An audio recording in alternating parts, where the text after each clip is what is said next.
The Pulpit. Melchiorre da Montalbano's Pulpit is a rare and wonderful example of sculpture made in Italy, dating to 1271. It is placed in the last arch of the left nave of the church of St. Mary Major.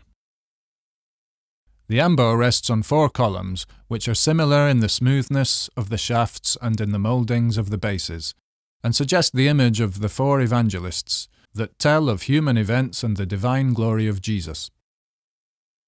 The 4 capitals that rise above the columns wear almost the same robe in the various articulation of foliage and volutes, and 3 of them allude to the so-called synoptic aspect of the Gospels of Marco, Matthew and Luke, while the 4th, made up of 4 sparrows, recalls the Apostle John. A 5th, central, lower and spiral column resting on the lion's back symbolizes the Catholic Church built on the power of Christ. On the facade of the pulpit lectern, there are 3 elegant figures bonding with each other that illustrate to believers the dramatic and eternal dialectic between good and evil. The male figure is represented in an act of superhuman effort that can be read in contracted muscles, in knitted brows, and in dilated lips, while immobilizing the overlooking hair and symbolizing humanity in struggle with concupiscence, unsound source of all sin. The imperial and proud eagle dominates, with its spread wings, on the 2 figures, and it is a symbol of the soul resurrection that rises lightly into the ethereal glory of the heavens, winning the burden of sin.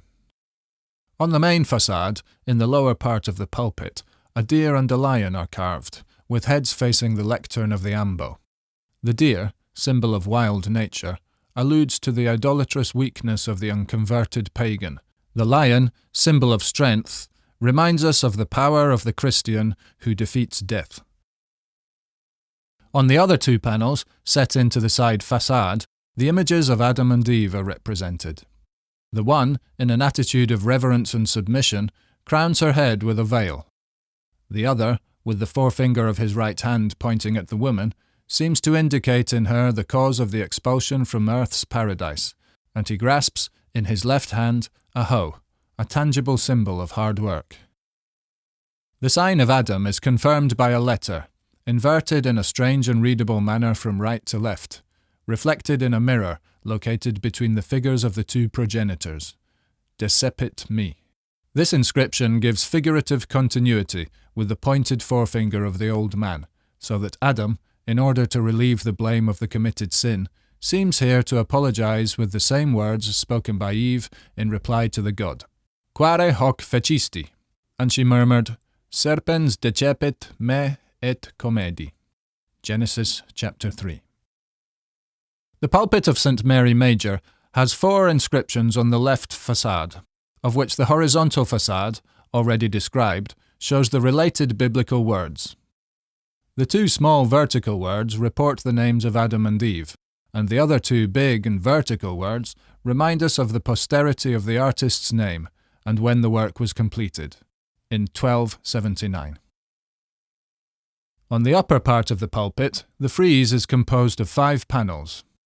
In one of the 5, an angel is carved, and in all the others, animals symbolizing the Evangelists are carved. The winged lion with the human face is the symbol of St. Matthew. The carved eagle in the left panel reminds us of the evangelist John. The other winged lion is the symbol of St. Mark, and at the end, the winged calf is the symbol of St. Luke.